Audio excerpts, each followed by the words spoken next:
Historical diaries کے تمام معزز ناظرین، میں ہوں رضوان ملک اور آپ سب دیکھنے اور سننے والوں کو السلام علیکم۔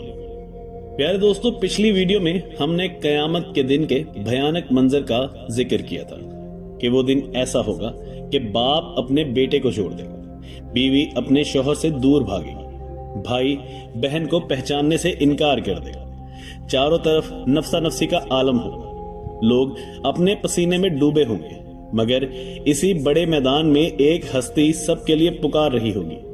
ہمارے آقا دو جہاں حضرت محمد مصطفیٰ صلی اللہ علیہ وسلم، جن کی زبان مبارک پہ یہ الفاظ ہوں گے، یا رب امتی امتی۔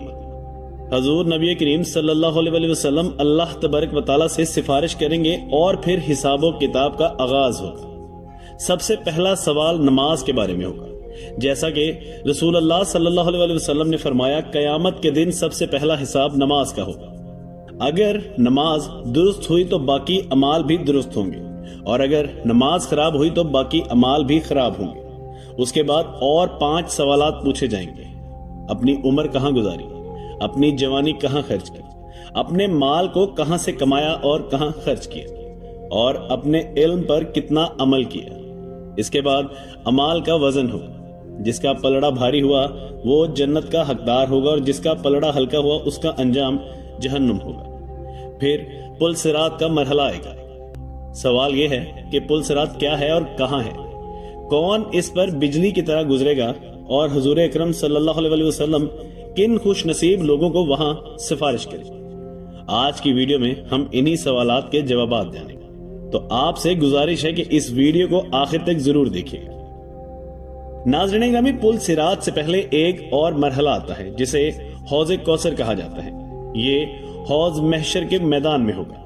جب حساب کتاب ختم ہو جائے گا تو لوگوں کا گرمی سے برا حال ہوگا، تو اس وقت انہیں حضور نبی کریم صلی اللہ علیہ وسلم کا حوض نظر آئے گا، جس پر آپ نبی پاک صلی اللہ علیہ وسلم کھڑے ہوں گے اور اپنی امت کو پانی پلائیں گے۔ ہمارے پیارے نبی حضرت محمد صلی اللہ علیہ وسلم نے ارشاد فرمایا، بلا شبہ حوض کا پانی دودھ سے زیادہ سفید، شہد سے زیادہ میٹھا اور برف سے زیادہ ٹھنڈا ہے۔ اس کی خوشبو کستوری سے بڑھ کر اور اس کے پاس رکھے ہوئے پیالے ستاروں کی تعداد سے زیادہ ہے۔ جو انسان اس سے پیے گا وہ کبھی پیاسا نہ ہوگا، اور اسے پی کر جانے والا انسان ہمیشہ سیراب رہے گا۔ روایات میں آتا ہے کہ نیک لوگ پل صراط عبور کرنے سے پہلے حوض سے جام پئیں گے، اور کچھ لوگوں کو ان کے گناہوں کی وجہ سے پل صراط عبور کرنے کے بعد حوض سے پلایا جائے گا، تاکہ پل صراط عبور کر کے گناہوں سے پاک ہو جائے اور پھر حوض سے پانی پیے۔ حوض کوثر کے بعد پل صراط کا پل آتا ہے۔ پل صراط ایک ایسا پل ہے جس میں ہر انسان کو جنت میں داخل ہونے کے لیے گزرنا پڑے گا۔ یہ پل جہنم کے اوپر بنایا گیا ہے، جو بال سے زیادہ باریک اور تلوار سے زیادہ تیز ہوگا۔ حضرت ابو سعید خدری رضی اللہ تعالیٰ عنہ سے روایت ہے کہ رسول اللہ صلی اللہ علیہ وسلم سے پوچھا گیا، یا رسول اللہ پل صراط کیسا ہوگا؟ رسول اللہ صلی اللہ علیہ وسلم نے فرمایا، وہاں ایک پھسلنے کا مقام ہوگا، وہاں کانٹے اور آنکڑے ہوں گے، جیسے نزد میں کانٹا پایا جاتا ہے جسے سادان کہتے ہیں، یعنی جس کا سرا ٹیڑھا ہوتا ہے۔ مومن اس پل سے گزریں گے، مگر سب کی رفتار مختلف ہوگی۔ کچھ پلک جھپکنے کی رفتار سے گزریں گے، کچھ بجلی کی طرح تیزی سے، کچھ پرندوں کی طرح، کچھ گھوڑوں کی طرح اور کچھ اونٹوں کی طرح۔ ان کی رفتار میں فرق ان کے اعمال کی وجہ سے ہوگا۔ کچھ لوگ آسانی سے جہنم سے بچ کر پار ہو جائیں گے، کچھ کو زخم لگیں گے لیکن وہ پار ہو جائیں گے۔ لوگ زخمی ہو کر جہنم میں گر جائیں گے۔ ایک مرتبہ حضرت سیدنا کعب الاحبار رحمت اللہ علیہ نے ایک آیت کی وضاحت کی، پھر فرمایا، تم جانتے ہو کہ دوزخ پر لوگوں کا گزر کس طرح ہوگا؟ پھر خود ہی فرمانے لگے، جہنم لوگوں پر ایسے ظاہر ہوگا گویا چربی کی تہ جمی ہو۔ جب نیک و بد کے قدم اس پر جم جائیں گے تو ایک منادی ندا دے گا، اے جہنم اپنے اصحاب پکڑ لے اور میرے اصحاب چھوڑ دے۔ پھر جہنم میں جانے والے اس میں گرنے لگیں گے، اور وہ انہیں اس طرح پہچان لے گا جیسے کوئی باپ اپنے بیٹے کو پہچانتا ہے۔ مومن اسے اس طرح پار کر لیں گے کہ ان کے کپڑوں پر کوئی نشان بھی نہیں ہوگا۔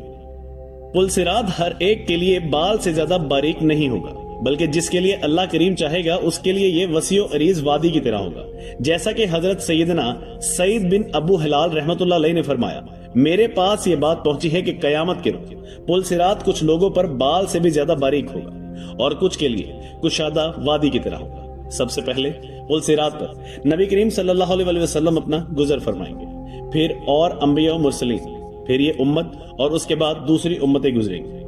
روایت میں آتا ہے کہ اللہ کریم نے حضرت سیدنا داؤد علیہ السلام سے ارشاد فرمایا، اے داؤد، کیا تم جانتے ہو پل صراط پر سب سے تیزی سے گزرنے والے کون ہوں گے؟ وہ جو میرے فیصلے پر راضی رہے اور جن کی زبانیں میرے ذکر سے تر رہی ہوں۔ ہمارے پیارے نبی رحمت عالم حضور صلی اللہ علیہ وسلم کی شان مبارک یہ ہے کہ آپ اپنی امت کے لیے ہر وقت فکر مند رہتے تھے۔ دنیا میں بھی آپ صلی اللہ علیہ وسلم نے اپنی امت کے لیے دعائیں کی، اور قیامت کے دن بھی جب سب اپنی جان کی فکر میں ہوں گے، اب اپنی امت کے لیے آپ سلامتی کی دعا فرما رہے ہوں گے۔ فرمان مصطفیٰ صلی اللہ علیہ وسلم ہے، تمہارے نبی پل صراط پر کھڑے ہو کر رب سلامتی دے، اے رب سلامتی دے دعا فرما رہے ہوں گے۔ سوچئے لمحہ کتنا سخت ہوگا کہ ہر شخص اپنی نجات کی فکر میں ہو، مگر ہمارے پیارے آقا حضرت محمد مصطفیٰ صلی اللہ علیہ وسلم اپنی جان کی نہیں بلکہ اپنی امت کی سلامتی کی فکر کر رہے ہوں گے۔ فرشتے بھی عرض کریں گے، اے اللہ سلامتی سے گزار، سلامتی سے گزار۔ یہی تو وہ عظیم الشان ہے جو اللہ نے اپنے محبوب صلی اللہ علیہ وسلم کو عطا فرمائی ہے۔ آپ سراپا رحمت ہیں، شفیع العظم ہیں، اور سچ یہ ہے کہ اگر آپ کی دعا نہ ہو تو کوئی پل صراط سے گزر ہی نہ سکے۔ ناظرین، جو مسلمان لوگ اپنے گناہوں کی وجہ سے جہنم میں ڈالے جائیں گے، وہ وہاں کچھ وقت تک سخت سزا برداشت کریں گے۔ ان کے گناہوں کی سزا انہیں ملے گی اور وہ اپنے اعمال کا بدلہ پائیں گے، لیکن اللہ تعالیٰ کی رحمت بہت بڑی ہے۔ جب ان کا عذاب پورا ہو جائے گا اور وہ پاک ہو جائیں گے تو اللہ تعالیٰ اپنی رحمت سے انہیں جہنم سے نکال کر جنت میں داخل فرما دے گا۔ وہاں بھی ہمیشہ کے لیے سکون، آرام اور خوشیوں میں رہیں گے، اور اللہ تعالیٰ کی بے حساب رحمت ان پر سایہ کرے گی۔ حضرت سیدنا ابو سعید خدری رضی اللہ تعالیٰ عنہ سے روایت ہے کہ رسول اللہ صلی اللہ علیہ وسلم نے فرمایا، جنت والوں میں سب سے کم درجے والا شخص کا حال یہ ہوگا کہ اللہ تعالیٰ اس کا رخ جہنم سے پھیر دے گا اور جنت کی طرف کر دیں گے۔ اسے ایک گھنا اور سایہ دینے والا درخت دکھائی دے گا۔ وہ عرض کرے گا، اے میرے رب، مجھے اس درخت کے قریب کر دے تاکہ میں اس کے سائے میں آرام کر سکوں۔ اللہ تعالیٰ فرمائیں گے کہ اگر میں تجھے یہ دے دوں تو کیا تو پھر کوئی اور سوال تو نہیں کرے گا؟ وہ کہے گا، پروردگار تیری عزت کی قسم، اب اور کچھ نہیں مانگوں گا۔ پھر اللہ تعالیٰ اسے درخت تک پہنچا دیں گے اور وہ وہاں آرام کرے گا۔ وقت گزرتا رہے گا، پھر اسے ایک اور درخت دکھائی دے گا جو پہلے سے زیادہ ہرا بھرا، سایہ دینے والا اور پھلدار ہوگا، اور وہ پھر عرض کرے گا، اے میرے اللہ، مجھے اس درخت کے قریب کر دے تاکہ میں اس کے سائے اور پھلوں سے فائدہ اٹھا سکوں۔ اللہ تعالیٰ فرمائیں گے، کیا تو اس کے بعد پھر مجھ سے اور کوئی سوال تو نہیں کرے گا؟ وہ عرض کرے گا، نہیں پروردگار تیری عزت کی قسم۔ اللہ تعالیٰ اسے وہاں بھی پہنچا دے گا۔ کچھ وقت گزرے گا، اس کے بعد اسے ایک ایسا درخت دکھائی دے گا جس کے ساتھ پانی بھی بہہ رہا ہوگا۔ پھر وہ عرض کرے گا، اے میرے رب، مجھے اس درخت کے قریب کر دے تاکہ میں اس کا سایہ، پھل اور پانی پا سکوں۔ اللہ تعالیٰ فرمائیں گے، کیا تو پھر کوئی اور سوال تو نہیں کرے گا؟ وہ عرض کرے گا، پروردگار تیری عزت کی قسم، اب نہیں کروں گا۔ پھر اللہ تعالیٰ اسے وہاں پہنچا دے گا۔ پھر اسے جنت کا دروازہ دکھائی دے گا۔ وہ عرض کرے گا، اے میرے رب، مجھے جنت کے دروازے تک پہنچا دے تاکہ میں اس کے قریب بیٹھ کر جنت کی رونق اور جنت والوں کو دیکھ سکوں۔ اللہ تعالیٰ اسے جنت کے دروازے تک پہنچا دے گا اور وہ جنت کی خوبصورتی اور نعمتیں دیکھ کر بے اختیار عرض کرے گا، اے میرے رب، مجھے جنت میں داخل فرما دے۔ اللہ تعالیٰ اسے جنت میں داخل کر دیں گے۔ جب وہ اندر جائے گا تو اسے کہا جائے گا، اب تو تمنا کر۔ وہ اپنی خواہشیں بتائے گا اور اللہ تعالیٰ اسے یاد دلاتے جائیں گے، یہ بھی مانگ، یہ بھی مانگ، یہاں تک کہ وہ اپنی ہر خواہش بیان کر دے گا۔ پھر اللہ تعالیٰ فرمائیں گے، تجھے تیری ساری خواہشیں دی گئی، ان کے ساتھ 10 گنا زیادہ بھی۔ پھر وہ اپنے جنتی محل میں داخل ہوگا۔ وہاں 2 حوریں اس کا استقبال کریں گی اور کہیں گی، ساری تعریفیں اس اللہ کے لیے ہیں جس نے ہمیں تیرے لیے اور تجھے ہمارے لیے پیدا کیا۔ وہ خوشی سے جھوم اٹھے گا اور کہے گا، جو کچھ مجھے ملا ہے یہ کسی اور جنتی کو نہیں دیا گیا۔ آخر میں اللہ تبارک و تعالیٰ سے دعا ہے کہ اللہ پاک ہمیں جہنم کی آگ سے بچائے۔ جی تو پیارے دوستو، یہ تھی ہماری آج کی ویڈیو۔ آپ کو ہماری ویڈیو کیسی لگی ہمیں کمنٹ سیکشن میں لازمی بتائیے گا، اور ہمارے چینل ہسٹوریکل ڈائریز کو سبسکرائب کرنا مت بھولیے گا۔